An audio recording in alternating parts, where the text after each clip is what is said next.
Jesus said the masses will be overcharged with surfeiting and drunkenness and the cares of this life. And so that day will come upon myriads of people unawares. In other words, we're going to be having such a good time and be in all of our parties and going to all the nightclubs and all the excessive drinking and drug use. The sex and violence are major threats to the current generation, it said. And they are major threats, but Jesus predicted all of that. He said they'll be living like in the days of Noah, eating and drinking and marrying and giving in marriage, exchanging wives. And that's all going on today on a scale we've never known before. The social critic and author Tom Wolfe, commenting on the 1980s, called it a decade of money fever, in which the idea of sexual immorality came close to vanishing. Where are our moral values?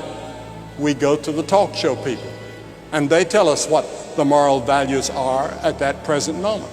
And I know one of those people, and have known him for a long time. And he used to have strong moral values, but over the years, he himself has succumbed until now when you watch him on television, you see that he slipped a long way from where he used to stand. Jesus made it plain there would be untold wealth and greed and overindulgence as we approach the end of the age. One newspaper columnist called our American lifestyle a Babylonian existence. And then fourthly, Jesus said there would be famines in many places and pestilences, not universal, but in different places, he said. And much of the famine in the world today is man-made, the result of political struggles and civil war. Look at the famine in Monrovia, Liberia tonight. 500,000 people jammed into that town. There's no water. The water has been cut off for 10 days. There's no food. There's no rice. And disease is breaking out. What's going to happen? And that's happening in many parts of the world. It's happening in places in India, and it looks like war between India and Pakistan is very, very close. And we see all of these things taking place now. And they're all things that Jesus predicted would be happening just before he comes. Americans spend billions of dollars annually on reducing programs when the rest of the world are just trying to get enough to eat. And then he said, iniquity shall abound. And he was talking about sex perversions. Yes, I'm not going to go into that here tonight because we don't have time. But the daily crime rate staggers us. The young women that are being attacked today and raped is 40% greater than it was a year ago. Something is happening. It seems like some terrible evil spirit has been let loose, and he has. It's the devil. Somebody asked me, what's wrong with the world? I said, sin is wrong with the world, and the devil is flaming the fire. And that's fanning the fire. That's what's happening. And we ask ourselves, have our moral values gone completely? Almost. So that even Christians today are confused.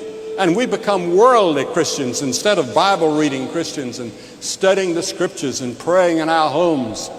We sit in front of that little box and get our moral values from there. And then he said there'll be an increase in earthquakes.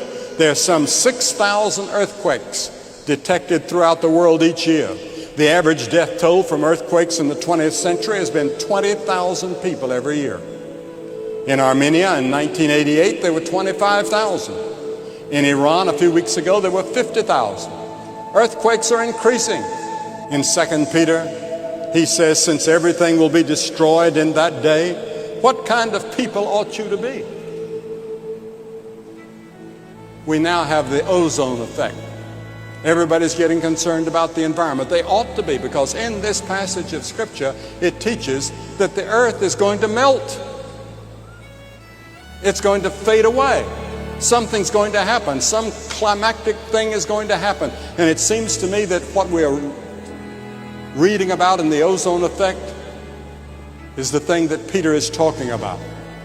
And he said, since everything will be destroyed and changed in this way, what kind of people ought you to be? You ought to live holy and godly lives as you look forward to the day of God and speed its coming. The Christian is not a dropout from life. On the contrary, it is believing that Christ will return that gives us the confidence and the courage to live as we should today. Knowing that Christ is coming back makes me want to work that much more. I want to feed more people. I want to preach to more people. I want to help more people who are starving and homeless. It encourages us. It's an incentive to get out in society and do the best we can. We know that the whole world is not going to be saved, but coming out of the world are going to be people who will be saved. Because we look for a new heaven and a new earth as God has promised, and we live boldly for Him in the context of our lives today. The Bible says there's a day coming when God will shake the heavens and the earth. It will be a day of salvation for those who know Christ. It'll be a day of judgment for those who don't know Him. Are you prepared? The Scripture says, prepare to meet thy God. Have you prepared?